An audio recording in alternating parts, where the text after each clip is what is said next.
sawirkan hortiina ka muuqda waa inankii dilay labadii wiil ee tujinayay masaajidka Al-Taqwa. Xanad Cabdicasiis oo dilay laba wiil oo ay walaalo ahaayeen kuwaas oo ahaa xaafizul Qur'aan iyo walibana mu'aadimo ka eedaami jiray masaajidka Al-Taqwa.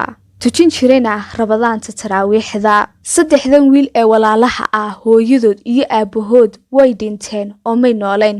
iyaga laftirkoodu waxa ay ku dhinteen dhacdo cajiib ah oo aad iyo aad u foolxun murugo badanna. waxaa la sheegay hooyadood in ay ku dhimatay ceejin amase in la baktiyo cunaha la qabtay. hooyadood iyo aabahood waxay ku dhinteen iyaga laftirkoodu dhacdo argagax leh oo naxdin badan. ilaahay ha u naxariistee labadan wiil waxa soo karsatay ee xaafizul quraanka ahaa eedadood. run ahaantii waa dhacdo aad iyo aad u naxdin badan murugo badanna falxumadeedana wadata. waxaa la sheegay eedadood in arrinkan maskaxdeeda ay soo gaadheen damage amase khalkhal uu ku yimid. dhacdadan ayaa waxa ay ka dhacday magaalada Kansas City ee gobolka Missouri ee Maraykanka. wiilka la yiraahdo Xanad Cabdicasiis waa dilaagii dilay labada wiil ee ay walaalaha ahaayeen. marxuum Abdiraxmaan oo ah wiilka hortiina ka muuqda salaadana tujinaya da'diisu waa 16 jir. walaalkiisa kalena waa mid isaga ka yar oo 14 jir ahaa. labadoodaba ilaahay ha u naxariistee waxa ay ku dhinteen si xun oo walibana argagax leh. Abdiraxmaan iyo Abdi waa marxuumiintii uu dilay walaalkood. waxa uu u dilay si bilaa naxariisa oo ay cadaawadi ku jirto, isagoo maalmo ka hor amase wiil ka hor sii sheegayay diintani inay tahay diin aan jirin. diinta islaamka ayuu ku sheegayay inay tahay mid beena oo aan jirin. waxa uu sidoo kalena ballan qaaday oo uu odhan jiray markasta waxa aan dili doonaa muslimiinta halkan masaajidka ku jirta iyo walibana Abdi inankan finaanada cas. marxuumka ilaahay ha u naxariistee aad ayuu u nabcaa oo walibana waxa uu u dilay isagaa si bilaa naxariisa, isagoo ku dhameeyay dhammaan xabadihii ugu jiray bastoolada. Xanad oo ahaa dilaagii dilay labada wiil ee ay walaalaha ahaayeen markasta waxa uu ku celcelin jiray oo uu odhan jiray wax ayaan dilayaa amase qof ayaan dilayaa, laakiin idimay rumaysan jirin oo wax la moodi jiray inuu iska kaftamayo. imaamka masjidka Al-Taqwa Sheekh Mustafa ayaa waxa uu soo qaadi jiray marka ay taraawiixda dhamaystaan labada wiil ee walaalaha ah ee la dilay. gaarigiisa ayuu ku soo qaadi jiray isagoo markasta waxa uu keeni jiray gurigooda habeenkii. xilliga ay salaada soo dhamaystaan Sheekh Mustafa ayaa soo qaadi jiray labadan wiil ee yaryar.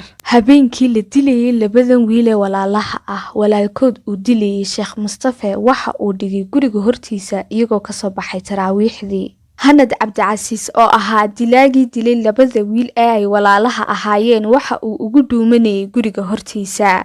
markii uu arkay Sheekh Mustafa in uu dhaqaaqay oo uu gaadhigiisa ka haystay waxa uu walaaladii ku bilaabay amase uu ku furay xabado isagoo ku horeysiiyay Abdi oo uu aad u nabcaa. waxa uu ku dhameeyay dhammaan xabadihii ugu jiray bastoolada, taas oo uu Abdi heer uu gaadhay madaxiisii in ay ku qubatay amase ay ku daadatay dhammaanba gidaarka iyo dhulkiiba. intaa kadib walaalkiisii ka yaraa ee 14 jirka ahaa ayuu u soo jeestay. markii uu ku dhuftay 2 xabadood ayay ka dhamaatay xabadii. waxa uu rabay in uu cabaysto. inankii yaraa ayaa ka faa'iideystay jaaniskaas uu ku cabaysanaya bastoolada. waxa uu si xooga u qaraacay albaabkii. nasiib wanaag isla markiiba waa laga furay albaabkiina hore ayay u xidheen, laakiin isaga laftarkiisu dhaawac ayuu ahaa inanka yari. markii dambena waa uu dhintay daqiiqada kadib.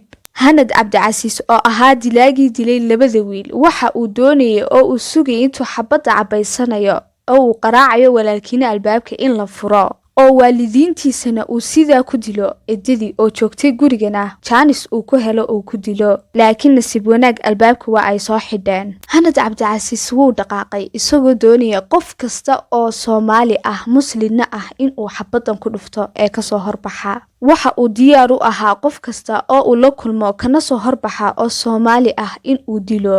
habeenkaas waa uu dhaqaaqay isagoo gurigii ka hortagay. sidoo oo kalena waxa uu la kulmay gabadh ay wax isku ahaayeen. waxa uu doonayay inuu dilo isagoo xabadihii ku furay, laakiin nasiib wanaag kumay dhicin xabadihii. waxaa la sheegay Xanad inuu ku wareegayay dhammaan xaafadaha oo uu doonayay in uu dadka dilo. isla markiiba boolis ayaa soo gaadhay oo xabad ayay isku rasaaseeyeen madaxana way kaga dhufteen isaga laftarkiisiina sidaas ayuu ku dhintay bartaas ayuu ku dhintay xanad cabdicasiis oo dilay laba wiil oo ay walaalo ahaayeen kuwaas oo ahaa xaafidul qur'aan iyo welibana mu'aadimo ka eedaami jiray masaajidka at-taqwa daawade waad ku mahadsantahay haddii aad nala joogtay ilaa iyo dhamaadka muuqaalkan fadlan hal mar aynu u ducayno faatixadana aynu u wada marno labada wiil ee dhintay ilaahay ha u naxariistee waa anigoo ah Nadra Siciid daawade muuqaalkan ha ka ilaawin in aad sheer garayso waad mahadsantahay